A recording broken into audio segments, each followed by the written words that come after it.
नमस्कार दोस्तों। आज के इस वीडियो में हम भगवद गीता के अध्याय 5 श्लोक 11 की चर्चा करेंगे। यह श्लोक हमें कर्म और फल के महत्व के बारे में सिखाता है। अगर आपको हमारा कंटेंट पसंद आए तो कृपया लाइक करें और हमारे चैनल को सब्सक्राइब करें।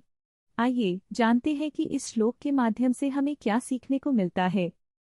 कर्मण्येवाधिकारस्ते मा फलेषु कदाचन मा कर्मफलहेतुर्भूर्मा ते संगोस्त्व कर्मणि। आपका अधिकार केवल कर्म करने में है, फलों में कभी नहीं। इसलिए आपको फल की इच्छा नहीं करनी चाहिए और न ही कर्मों में आसक्ति रखनी चाहिए। इस श्लोक में भगवान श्री कृष्ण कर्म की महत्ता को स्पष्ट करते हैं। वह कहते हैं कि हमें केवल अपने कर्तव्यों का पालन करना चाहिए और फल की चिंता नहीं करनी चाहिए। जब हम अपने कार्यों में आसक्त होते हैं तो हम सही निर्णय नहीं ले पाते। इस प्रकार हमें अपने कर्मों पर ध्यान केंद्रित करना चाहिए और परिणाम को भगवान पर छोड़ देना चाहिए। यह श्लोक हमें सिखाता है कि सही दृष्टिकोण से कर्म करने पर मन की शांति और संतुष्टि प्राप्त होती है।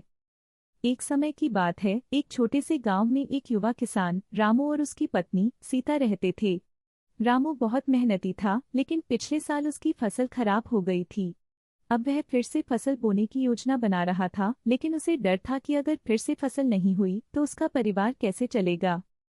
सीता ने कहा, रामू तुम चिंता मत करो, भगवान पर भरोसा रखो। हमें अपने कर्म करने चाहिए और परिणाम को भगवान पर छोड़ देना चाहिए। रामू ने सोचा, लेकिन सीता, अगर मैं मेहनत करूं और फिर भी फल ना मिले तो?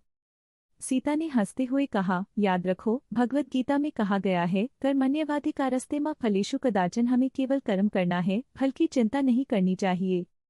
उसकी पत्नी की बातें सुनकर रामू ने सोचा कि शायद यही सही है। उसने खेत में काम करना शुरू किया, बिना किसी चिंता के। उसने अच्छे बीज खरीदे, मिट्टी को तैयार किया और भरसक मेहनत की।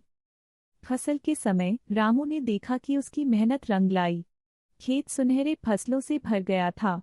वह बहुत खुश था, लेकिन इस बार उसने फसल के फल की बजाय अपने कर्म पर ध्यान दिया। इस तरह रामू ने गीता की शिक्षाओं को अपनाया और जीवन की कठिनाइयों का सामना किया। वह जान गया था कि मेहनत करने में ही सच्ची खुशी है।